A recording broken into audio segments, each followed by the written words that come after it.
بسم اللہ الرحمن الرحیم۔ ہر مرحلے پر مقابلہ ہے۔ آپ صرف اللہ کا بندہ بننا چاہتے ہیں، 3 مقابلے کرنے پڑیں گے۔ سب سے پہلے کس سے مقابلہ کرنا ہوگا؟ اپنے نفس سے۔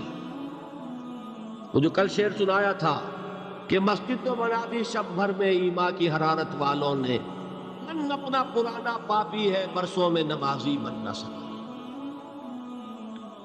کوئی شخص رشوت پیش کر رہا ہے، حرام شے ہے، نفس کیا کہتا ہے؟ لے لو،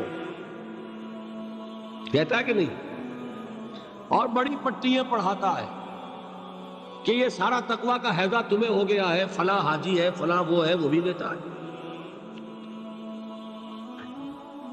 اور فلاں ضرورت رکی پڑی ہے، بچے کی فیس نہیں گئی ہے، بیوی کو اتنا عرصہ ہو گیا ساڑی کی فرمائش کرتے ہوئے ساڑی نہیں خریدی گئی ہے۔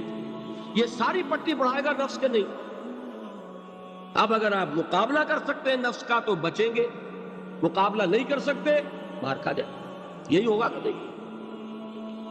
اذان کا وقت آ گیا، اذان سن لی آپ، لیکن پھر نفس نے کہا ابھی اور سو، آپ نے کروٹ لیا، کپڑا خوب ٹھیک کیا اور غین ہو گئے۔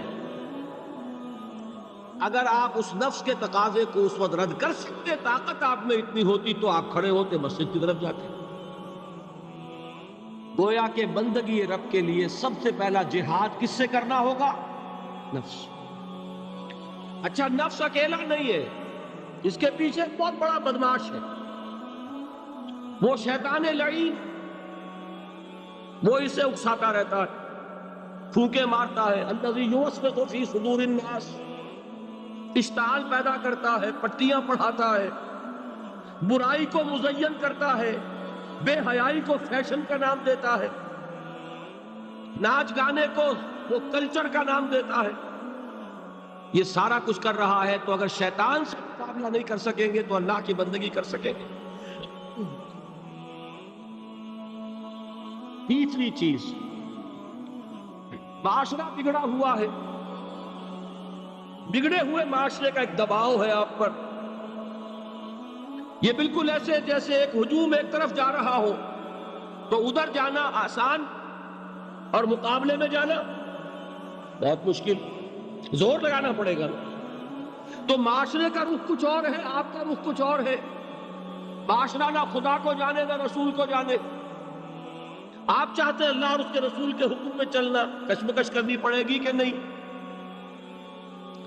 بہت پیارے ہیں وہ مصرے، زمانہ بات نہ سازت تو با زمانہ ستیز۔ زمانہ تمہارے ساتھ اگر موافقت نہیں کر رہا، زمانے سے جنگ کرو۔ اور بے غیرت اور بے حمیت اور بودے اور بزدل اور کچے لوگوں کا اصول کیا ہے؟ زمانہ بات نہ سازت تو با زمانہ بساز۔ زمانہ تمہارے ساتھ موافقت نہیں کرتا، بھائی تم زمانے کے رنگ میں رنگے جاؤ۔ آسان راستہ کون سا ہے؟ زمانہ تمہارے رنگ میں نہیں آتا، تم اس کے مطابق ڈھل جاؤ، کوئی تکلیف ہوگی؟ اور زمانہ تمہارے ساتھ اگر موافقت نہیں کر رہا، تم زمانے سے لڑو، تکلیف آئے گی کہ نہیں؟ 3 جہاد کرنے پڑیں گے تو انسان اللہ کا بندہ بن سکے گا۔ بات سمجھ میں آئی؟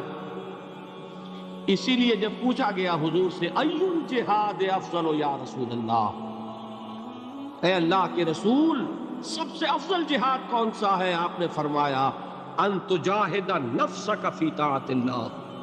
سب سے افضل جہاد یہ کہ اپنے نفس سے جہاد کرو، کشمکش کرو، مقابلہ کرو، تاکہ اسے اللہ کا مطیع ہو۔ یہ جہاد ہے افضل الجہاد۔ پہلے میں نے کہا تھا پہلی منزل سب سے اہم، تو جو پہلی منزل کا جہاد ہے وہ افضل الجہاد، بالکل 2 اور 2 4 کی طرح کی بات ہے۔ اور اسی کو کہا گیا جہاد اکبر۔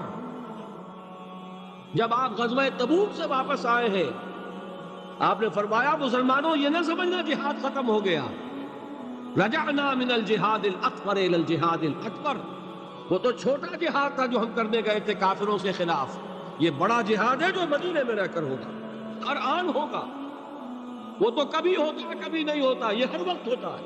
ہر صبح ہوتا ہے، ہر رات ہوتا ہے، ہر شام ہوتا ہے، ہر لحظہ ہوتا ہے، ہر وقت کشمکش ہے خیر و شر کی، حلال اور حرام کی، صحیح اور غلط کی، زمانے کی روش اور دین کا تقاضا ٹکرا رہے ہیں۔ آپ اگر اس راستے پر پہلا قدم رکھیں ایک عزم کے ساتھ تو ہوش ٹھکانے آ جائیں گے، دن میں تارے نظر آئیں گے، 14 طبق روشن ہو جائیں گے کہ دین کا نام لینا آسان ہے، چلنا بہت مشکل۔ چمی گویم مسلمانم بے لرز کے دانم مشکلات لا الہ۔